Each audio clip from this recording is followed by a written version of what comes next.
Okay, we're going to look at the lower thoracic spine, and this can be a real problem depending on your patient type and your build. On big patients, sometimes this proves to be impossible.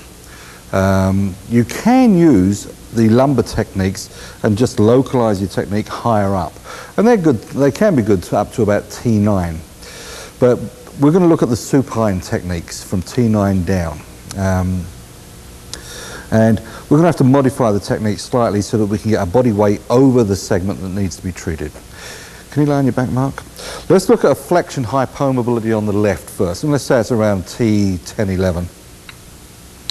Putting the patient's arms across the chest is not usually very useful.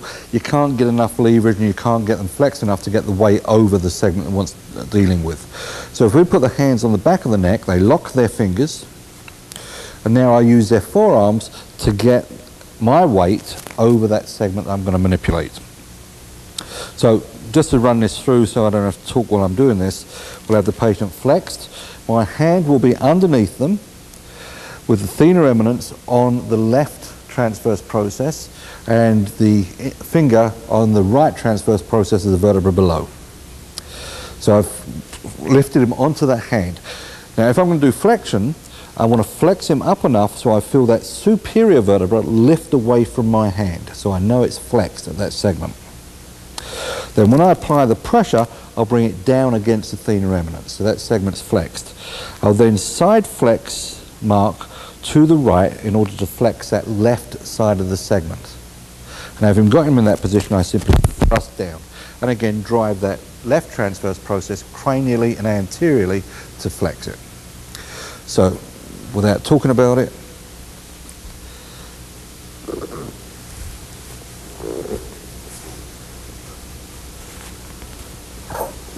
and there. As with the middle thoracic spine, I can use the finger again to get the same manipulation. Just move across the bed, Mark. This time I'm going to reach across him so that my finger goes onto the left transverse process of T10 and the thenar on T11. I'm still going to flex the left one. This time though, when I bring him up, I'm going to have to side bend him still to the right to get that left flexion, but it'll be away from me this time rather than towards me as it was when I was on that side of the bed. So, in this position,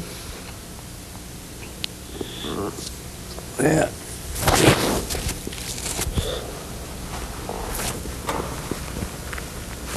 There. What's important with this is to make sure that your body weight is on the manipulating digit, whether it's the thenar eminence or the finger itself. That means your body has got to be down over your hand. You have to fiddle with it until you're on that pressure, and you have to make sure that you've got the end feel before you do the manipulation. Okay, let's have a look at extension. Now extension is really just a bit of a modification from flexion. This time, when I bring him up, I just need to bring him up far enough so I can get my weight over that segment. I don't want to bring that superior bone off of my hand. So on the setup, as I lift him onto the hand, I actually extend that segment, and I want to leave it there. So this is just enough to get me over that segment, not to flex it. Then otherwise it's the same thing. I'll right side bend him and thrust down to drive that left transverse process up to bring the right one down.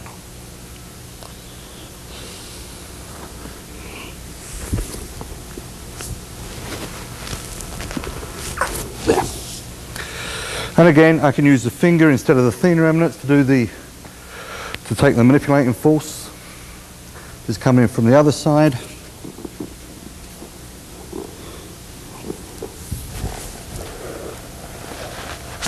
There. Okay.